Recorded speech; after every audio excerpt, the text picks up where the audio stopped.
रात के समय राजेश अपनी पत्नी इमली से झगड़ा कर रहा था। देखिए, ये गलत है। मैं आपकी पत्नी हूँ और मुझसे आपकी 3 बेटियाँ हैं। आप दूसरा विवाह कैसे कर सकते हैं? हाँ, क्योंकि तू सुंदर नहीं है और ऊपर से तुमने केवल बेटियां पैदा की है।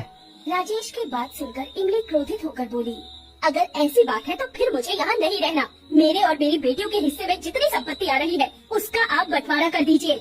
ये सुनकर राजेश अपना आपा खो बैठा। तेरे और मेरे बीच काफी समय पहले बंटवारा हो चुका है।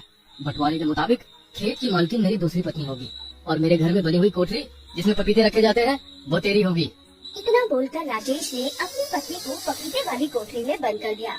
इमली 1 हफ्ते तक कोठरी में बंद पपीते खाकर अपना गुजारा करती रही और अंत में बीमार होकर मर गई। इस घटना के कुछ दिन बाद पूरे खेत में पपीते ही बिखरे पड़े थे। राजेश अपने पपीते के खेत में अपनी पत्नी रज्जू के साथ फावड़े से कच्ची जमीन को खोदने ही वाला था कि तभी उसकी तीनों बेटियां पुनिया, इमरती और जलेबी रोती हुई वहाँ पर आ गई और तीनों रोती हुई बोली, पिताजी, उस कच्ची जमीन को मत खोदिए। पिताजी, माँ हमेशा इसी जगह पर बैठा करती थी। हम तीनों बहनों ने अपनी माँ की याद में यहाँ पर पपीते का बीज बोया है। माँ तो इस दुनिया में नहीं रही, हम इसी जगह पर उनको याद करके आंसू बहा लेंगे। अपनी बेटियों की बात सुनकर राजेश क्रोधित होता हुआ बोला, अरे यहाँ से चली जाओ, नहीं तो ये फावड़ा तुम तीनों पर चला दूंगा।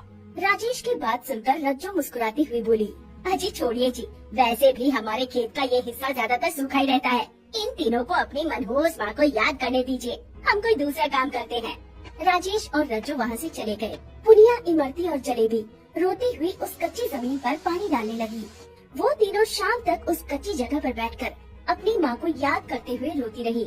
शाम को अपने घर पर पुनिया रोती हुई अपनी दोनों बहनों से बोली, मुझे माँ की बहुत याद आती है और हमें भी।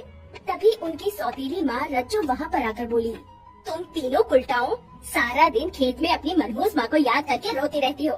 घर का काम कौन करेगा? जाओ, जाकर घर के सारे बर्तन साफ करो और आज से तुम तीनों खाना भी बनाओगी। ये सुनकर जलेबी रोती हुई बोली, लेकिन माँ, हमें खाना बनाना नहीं आता। खबरदार जो मुझे अपनी मनहूस जुबान से माँ कहा, मैं दूर से ही तुम्हें बताती रहूंगी खाना कैसे बनाना है। आज से खाना भी तुम तीनों ही बनाओगी। इतना बोलकर रज्जू वहाँ से बाहर निकल गई।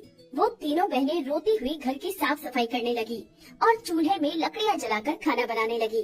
अगले दिन को फिर से खेत में चली गई और उस कच्ची जमीन में जहाँ पर पपीते का बीज बोया था वहाँ पर पानी डालने लगी। ऐसे ही कुछ दिन बीत गए। कुछ दिन बाद उस कच्ची जमीन में एक पपीता उगना शुरू हो गया। इमरती खुश होकर अपनी दोनों बहनों से बोली, देखो, ये पपीता तो बड़ा होना शुरू हो गया है, मगर इस पपीते का आकार और पपीते से बहुत बड़ा है। तुम दोनों ने शायद ध्यान से नहीं देखा, इस पपीते की शक्ल तो हमारी माँ जैसी मिलती है।